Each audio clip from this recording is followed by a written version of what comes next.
Terima kasih atas kesempatan yang diberikan. Pada saat ini, saya akan berpresentasi mengenai akuntansi investasi. Sebelum kita masuk ke dalam materi, saya akan melakukan perkenalan singkat. Nama saya Alisa Musung, NIM akhir 269, dan saya dari kelas C6 akuntansi. Kita masuk ke dalam materi. Berhubung materi kali ini mengenai akuntansi investasi, maka ada baiknya jika kita mengetahui definisi investasi itu sesungguhnya sebelum kita masuk ke dalam materi yang lebih dalam lagi. Di sini terdapat definisi investasi. Investasi adalah aset yang dimaksudkan untuk memperoleh manfaat ekonomi seperti bunga, dividen dan royalti atau manfaat sosial sehingga dapat meningkatkan kemampuan pemerintah dalam rangka pelayanan kepada masyarakat. Berikutnya kita masuk ke dalam klasifikasi. Akuntansi investasi ini diklasifikasikan menjadi dua investasi. Yang pertama ada investasi jangka pendek, dan yang kedua ada investasi jangka panjang. Investasi jangka pendek diharapkan dapat segera dicairkan dan dimaksudkan untuk dimiliki selama setahun atau kurang ditujukan dalam rangka manajemen kas. Investasi ini bersifat rendah atau bebas dari perubahan atau pengurangan harga yang signifikan. Contohnya ada investasi dalam saham dan investasi dalam obligasi. Sedangkan investasi jangka panjang dimaksudkan untuk mendapatkan manfaat ekonomi dan manfaat sosial yang dimiliki lebih dari 12 bulan. Dalam akuntansi investasi terdapat juga prinsip pengakuan dan pengukuran. Ada dua prinsip pengakuan dan pengukuran. Yang pertama, investasi jangka pendek dicatat sebesar nilai perolehan.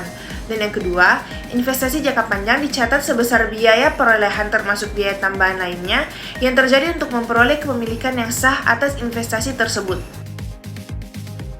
Terdapat 4 metode pengukuran investasi jangka panjang. Yang pertama, investasi permanen dicatat sebesar biaya perolehannya meliputi harga transaksi investasi berkenaan ditambah biaya lain yang timbul dalam rangka perolehan investasi berkenaan. Yang kedua, investasi non-permanen. Yang ketiga, pengukuran investasi yang diperoleh dari aset yang disertakan sebagai investasi pemerintah daerah dinilai sebesar biaya perolehan atau nilai wajar investasi tersebut jika harga perolehannya tidak ada. Dan yang keempat, pengukuran investasi yang harga perolehannya dalam valuta asing harus dinyatakan dalam rupiah dengan menggunakan nilai tukar yang berlaku pada tanggal transaksi.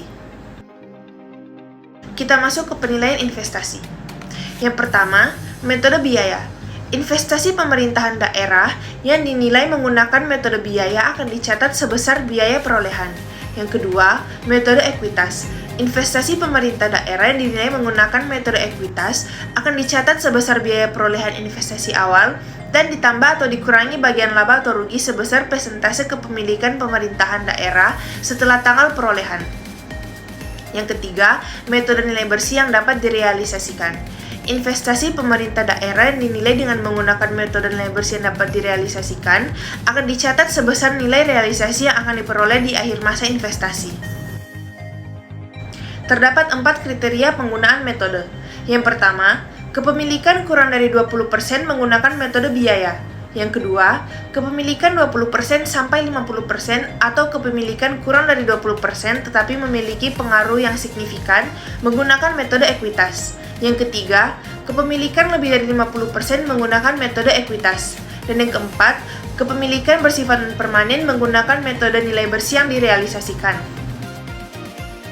Sekian presentasi saya mengenai akuntansi investasi. Jika ada kesalahan kata mohon dimaafkan. Terima kasih.